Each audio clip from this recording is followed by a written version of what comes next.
Welcome back, everybody, to the deep dive. This time we're going to kind of go into the world of true crime. But before you think that we're just going to be, focused on like the gore and suspense, this one's really different. Yeah. We're going to be diving into Lost Girls by Robert Kolker. Yeah. And it's about the unsolved Long Island serial killer case. Right. You've probably heard about it. Bodies found on Gilgo Beach, the whole mystery surrounding this killer, they call LISK. But what we're going to do is we're going to kind of shift away from the actual killer. Yeah. And actually focus on the women whose lives were, tragically cut short. Yeah. And it's really interesting. It's like Coulter said, you know what? I'm going to write a story about the victims. Right. Not the monster. And so he really goes beyond the headlines and the police reports and helps us really see these women as individuals, each with their own unique story. Yeah, and we're talking about Melissa Bartholomew, Maureen Brainerd Barnes, Megan Waterman, Amberlynn Costello, and Shanann Gilbert. And, all of these women, they worked as escorts. And a lot of times that overshadows, their individuality. Absolutely. But what we want to do is peel back those layers and really understand, the people behind that label. And that's what's so powerful about this book. Yeah. Because he doesn't just talk about that aspect of their lives. He goes into their lives, their families, their dreams, and really kind of forces the reader to say, who are these women? Yeah. So let's start with Melissa. One of the things that stuck out to me when I was reading about her was that she wanted to be a makeup artist. Right. And it's like, she had this creative spark, this desire to make people, feel beautiful. Yeah. And, it's just a reminder that no matter the circumstances, these victims had aspirations and passions that went beyond any label that society may put on them. It makes you think about, how much potential is lost when people fall through the cracks. Absolutely. And then there's Maureen. And the book portrays her as kind of like the responsible one. She was the glue that held her family together. And she had this dream of opening a bed and breakfast, creating something beautiful and welcoming. Right. But, life kind of threw her some curveballs. Of course. Financial troubles, a strained relationship with her mother. And you start to see this picture of someone who was just fighting to stay afloat. Mm-hmm. And she saw escorting as a way to kind of, get out of this desperate situation. Absolutely. It makes you realize that, for a lot of these women, escorting wasn't a choice made out of luxury or freedom. It was about survival. Yeah. Trying to make ends meet when the world just wasn't really giving them many options. Exactly. And then we have Megan. She was a young mother just trying to provide for her daughter. Mm-hmm. Imagine, the weight of that responsibility and the desperation that could possibly lead someone down, a dangerous path. And it highlights those systemic issues that trap people, especially women, in these cycles of poverty and vulnerability.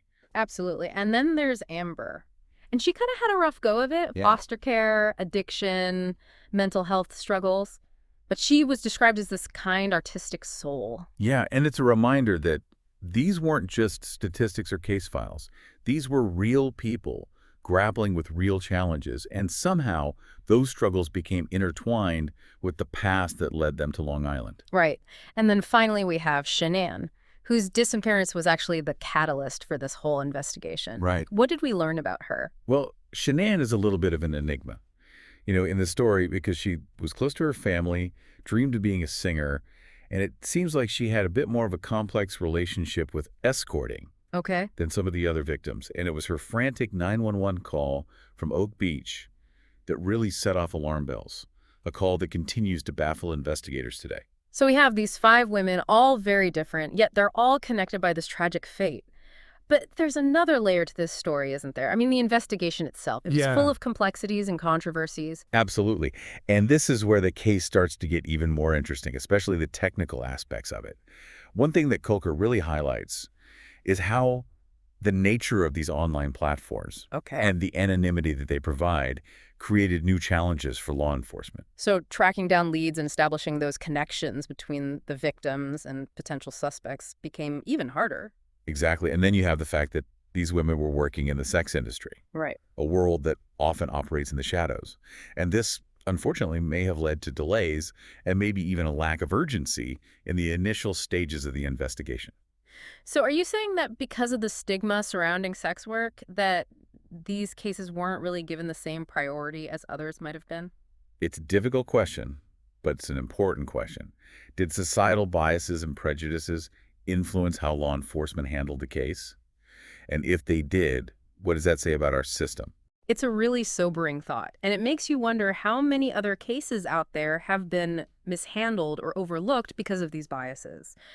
But let's kind of step back for a second and look at the scope of this case. I mean, we're talking about multiple victims, a very large geographical area, and this killer that still, to this day, remains elusive. What are some of the key theories surrounding the Long Island serial killer? Well, there's definitely no shortage of theories. They range from a lone wolf, just operating by himself, Right. to the possibility of multiple killers, even to a complex conspiracy. Wow. Some profiles suggest that this killer had a deep understanding of police procedures, and that part of the reason why he's evaded capture for so long. It's like a real-life detective novel almost, full of twists and turns, but with very real and tragic consequences. But through all those theories and all the speculation, one thing that remains the same is the families that are left behind, Of course. dealing with the unimaginable pain of losing their loved ones. And their stories are woven throughout this book. He captures their grief, their frustration with the investigation moving so slowly, and just their unwavering determination to keep the memory of their daughters and their sisters alive. Yeah. And, these families not only face the loss, but also the stigma that's associated with their loved one's profession, which adds just another layer of complexity to this already unimaginable pain. Yeah, and it's just a stark reminder that the impact of these crimes extends far beyond the victims themselves. It ripples through families, through communities, leaving a lasting scar. So as we continue our deep dive into Lost Girls, we're going to explore these different facets of the story. We'll look into the investigation, the theories, and the questions that continue to haunt this case. It's interesting as we go deeper into this thing, I can't help but think about those families. Imagine, not only the grief of losing someone, but then having to deal with the judgments and the misunderstanding surrounding how they made a living. Right. It's like they're fighting this battle on two fronts. Right. For justice, but also for the right to grieve openly Yeah. without this shame. It's such a sad reality, and Kolker doesn't shy away from that. He really allows these families to share their stories and struggles and their just complete determination to keep the memories of their loved ones alive. And you think about it, they're dealing with this system that's supposed to be protecting them, Right. serving them, Right.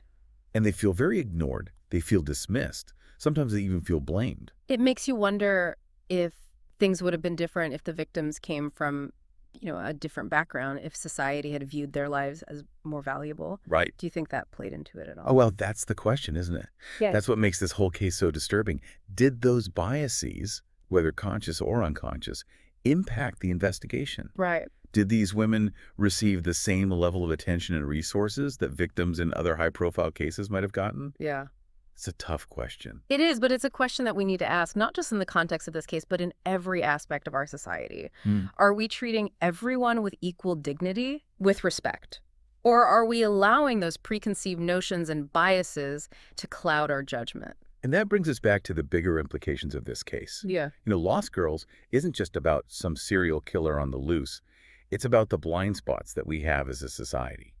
The cracks that allow certain people, certain groups to fall through, Right. to be marginalized, to become invisible. It's almost like Kolker's holding up this mirror, Yeah. forcing us to confront these uncomfortable truths about ourselves, Yeah. about how we treat the most vulnerable people. And it's not even just about the victims. It's about anyone who's ever felt judged or dismissed or devalued because of their circumstances Right. or their choices Right. or the labels society has put on them. So where do we go from here? What can we as individuals do to change these biases, to create this more just and equitable world? Well, I think it starts with awareness, right?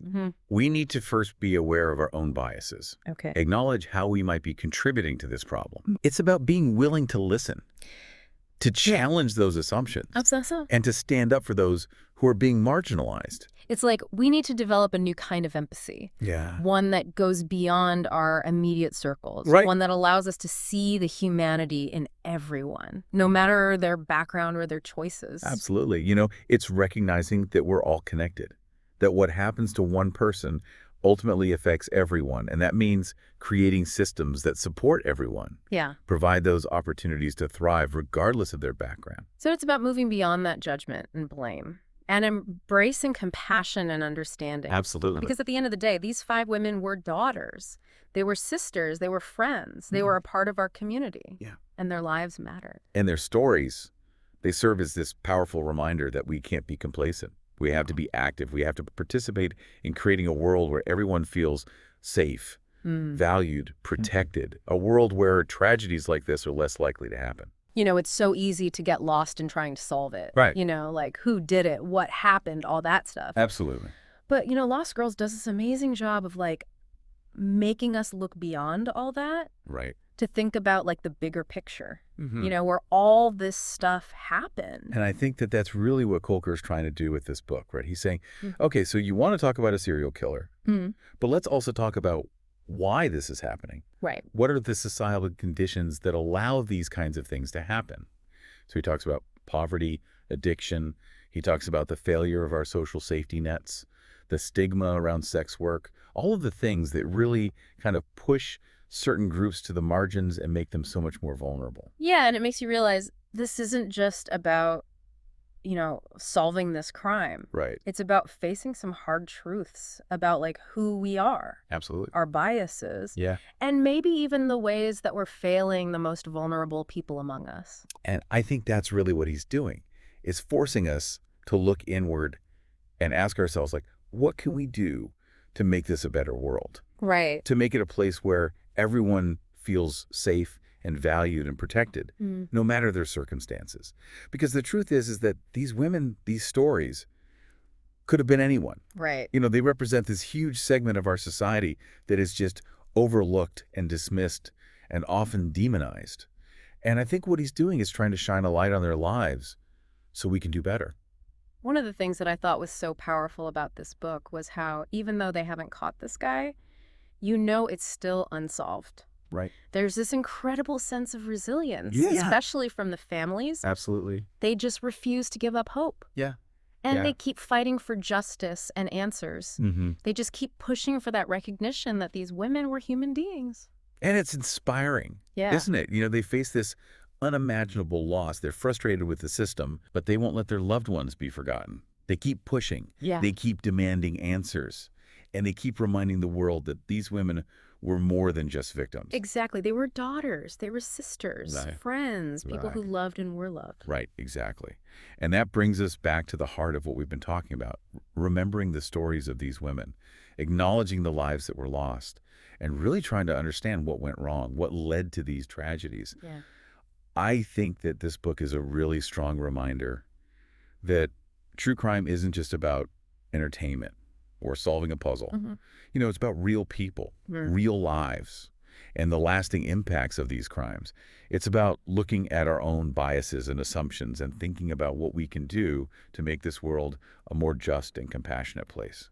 So as we wrap this up, I think I'm left with this one question. How can each of us contribute to making a society where everyone feels seen and valued and safe? It's a big question. It is. It's a tough question, Yeah. but it's a really important one to think about. Because at the end of the day, I think that's how we honor these women Right. and how we work towards a world where these kinds of things are less likely to happen. Exactly. So on that note, that's our deep dive into Lost Girls. You know, and even in the face of all this darkness, there is still hope. There's the power of human connection and empathy and that drive for justice.